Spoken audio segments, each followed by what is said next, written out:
Alright, in this video I'll be installing a 50-inch curved light bar on my Jeep XJ.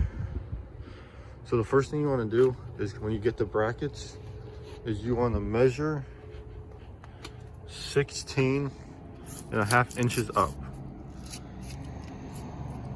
After you're done putting your tape on, you lift your bracket up and line it up to the bottom of that line.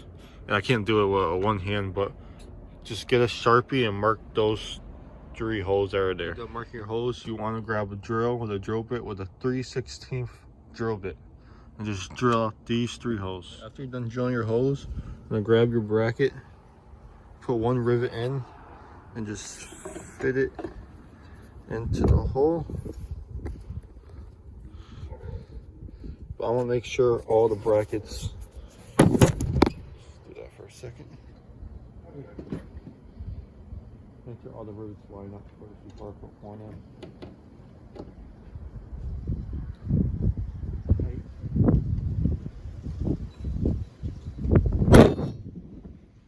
Oh, so you just gotta put the 2 rivets in, and then you're basically done. And all you gotta do is, it'd be easier if you have 2 people to help you put the light bar up.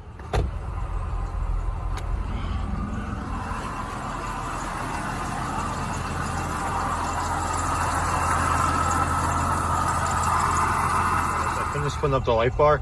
It took a while, but I'm glad it's done. So this is why I got this switch.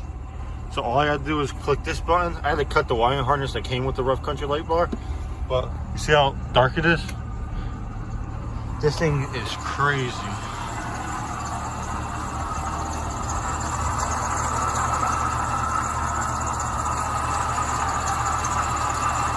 And by the way, you can't drive on the street with these, unfortunately. I wish you can.